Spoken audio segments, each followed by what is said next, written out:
पेशावर ये कोशिश कर रहे हैं कि किसी तरह पाकिस्तान की सबसे बड़ी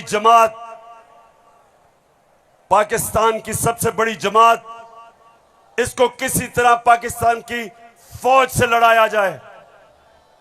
ये इनकी दूसरी कोशिश है। पहले डिस्क्वालीफाई करो और साथ साथ कोशिश करो कि पाकिस्तान की फौज के खिलाफ प्रोपेगेंडा करके लड़वाएं, और फिर पाकिस्तान की अदलिया के खिलाफ कि पाकिस्तान के अदारे किसी तरह तहरीके इंसाफ के खिलाफ हो और ये किसी तरह मैच जीत जाए। बस मैं आज आपको वीडियोस दिखाने लगा हूं, और मैं उससे पहले आपको बताऊं कि कोशिश इनकी क्या है। जो कुछ मैं कहता हूं, इनका प्रोपेगेंडा सेल बैठा हुआ है, वो हर चीज को मोड़ के कोशिश करता है कि या किसी तरह अदालत मेरे खिलाफ हो या किसी तरह फौज मेरे खिलाफ हो। अब मैंने क्या कहा था, मैंने अभी चंद रोज पहले क्या कहा, परसों मैंने क्या कहा, मैंने ये कहा कि फौज का जो आर्मी चीफ होता है उसको मेरिट पे सिलेक्शन होनी चाहिए।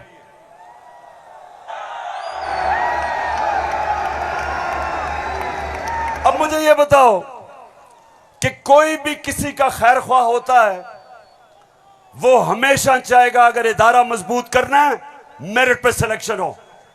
यह दुनिया का असूल है। आपने अगर फैक्ट्री सही चलानी है, ऊपर मेरिट पे आदमी बिठाओ।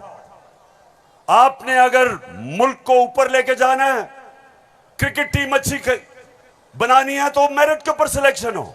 इसमें क्या गलत बात की थी? और मैंने साथ ये कहा था कि नवाज शरीफ और आसिफ जरदारी,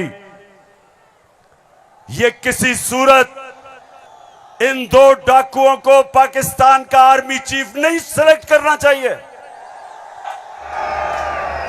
ये क्यों कहा था मैंने ये इसलिए कहा था, सबसे पहले नवाज शरीफ मुल्क का मुजरिम है। अरबों रुपए की प्रॉपर्टीज बाहर इसकी पैनामा में पकड़ा गया, सजा हुई इसको।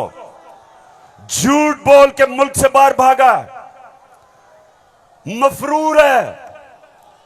मुझे यह बताएं पेशावर, जरा मुझे यह बताएं कि क्या एक चोर को, एक मफरूर को, एक भगौड़े को जो मुल्क से बाहर पैसा ले जाता है, क्या उसको पाकिस्तान का आर्मी चीफ सिलेक्ट करना चाहिए? जरा मुझे बताएं।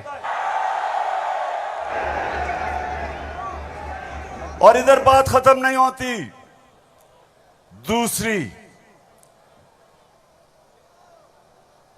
डॉन लीक्स क्या थी?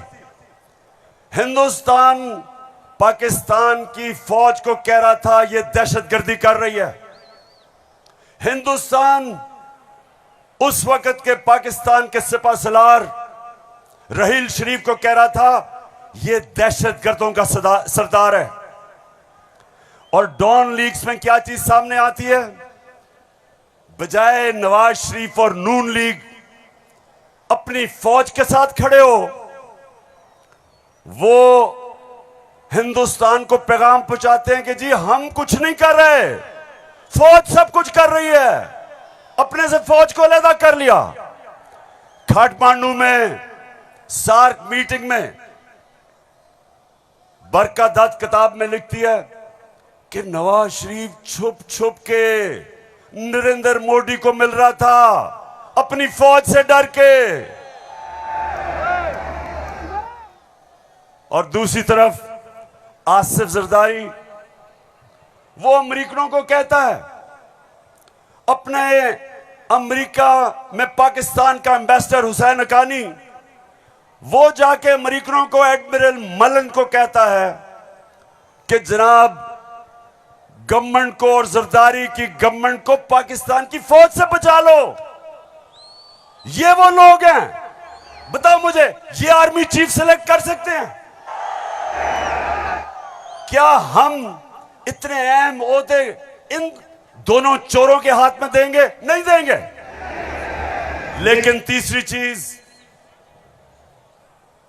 तीसरी चीज, पेशावर सुनो, इन्होंने सबको, मैंने बार बार आपको वो मुरासला दिखाया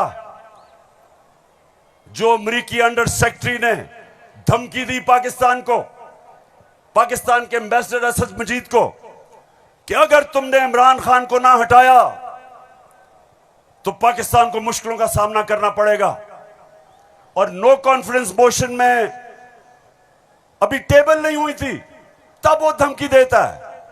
और सबको पता है उसके बाद क्या हुआ।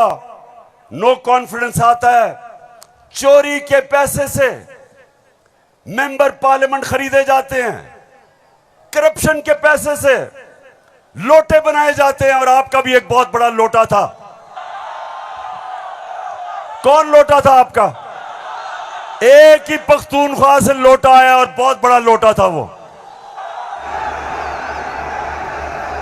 लोटों पे पैसा चलता है, लोटों पे नोट चलते हैं, और उसके बाद हमारी हुकूमत गिराई जाती है और इनको इंपोर्टेड हुकूमत ऊपर लगाई जाती है। और मेरा तीसरा सवाल है कि क्या वो लोग जो बाहर से मुसल्लत किए गए हैं, जिनके पैसे और दौलत बाहर पड़ी है, क्या उनको पाकिस्तान के आर्मी चीफ को अपॉइंट करना चाहिए? बताओ।